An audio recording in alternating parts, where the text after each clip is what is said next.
Good morning, TikTok, and welcome to part 12 of how, in just less than one day now, the Sacramento County Sheriff's Department will be coming to lock me out of a home that I have lived in for the past 23 years and how I got here.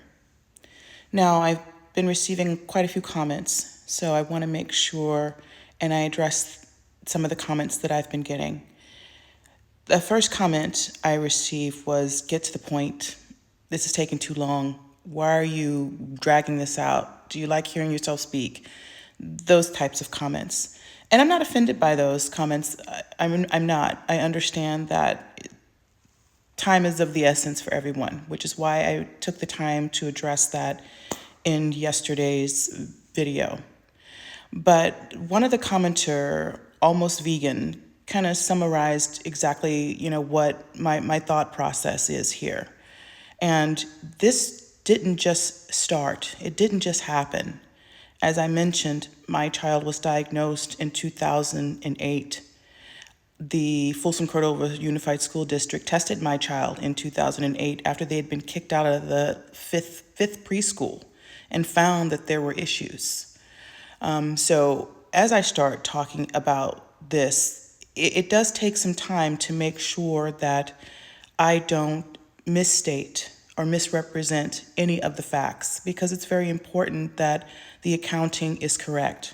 And from 2008 until now, that's quite a long time to make sure that everything is clearly depicted. So again, thank you for your time. But if you're looking for a quick read or things like that, I've posted several articles talking about this long before I decided to get onto TikTok. I will post a link to my LinkedIn page, which has articles about this. I've written a small book regarding this, which is on Amazon, about this. I've done several things before getting onto this platform. And the reason I didn't want to get on this platform is because I'm a very private person. I don't like public speaking. I don't like the limelight. I don't like to be in front of the camera. It scares me. But if I'm going to be unhoused, I'm absolutely not going to go down without a fight. And so TikTok, this platform, and sharing my story has pretty much become the last-ditch effort for me to make sure that I have a voice.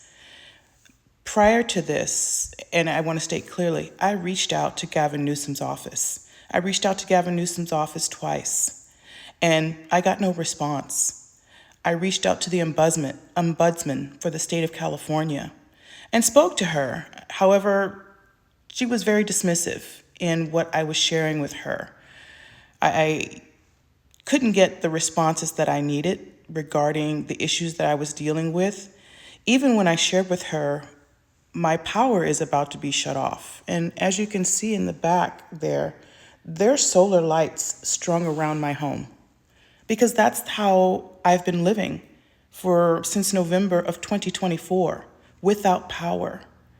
I wanted to make sure that I was able to address, or at least try and put a good fight in to try and get these funds released to me so that I can support myself.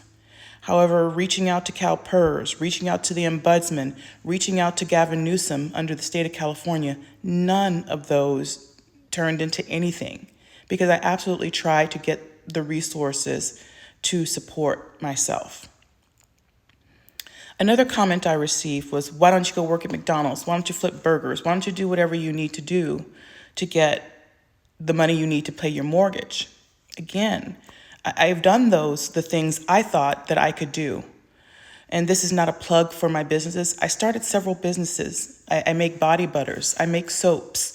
I have 10 gratitude journals, which I have created on Amazon, which is how I started the Great Gratitude Project YouTube channel, because of my belief in gratitude and those journals. So I've done things to support myself, or attempt to support myself.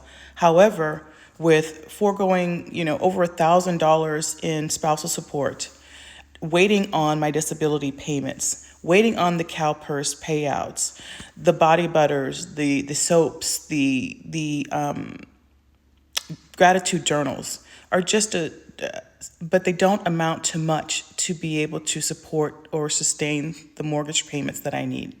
And being able to have those resources that I'm due would be what I need to support myself. And so I've tried. I've absolutely tried everything that I can without transportation. And so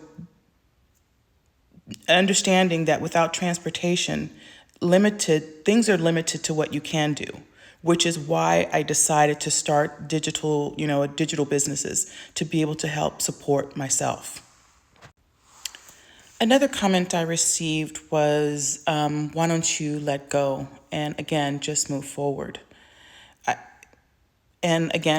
want to restate that it's not giving up my civil rights in this particular area, the water, the issues with the state of California employees and their ability to affect due process. It's not something that I'm willing to walk away from. I believe that walking away from this, not only, and I'm not trying to save everyone. I think my fight is my fight. But in my fight, I think it should change the trajectory of how state of California employees are allowed to affect a legal system.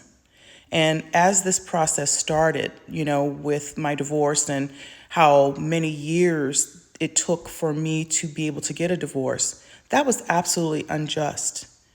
In California, I am entitled to a speedy divorce. There is no way that someone should be able to shop for judges, shop for a mediator because they understand the inner workings of the state of California.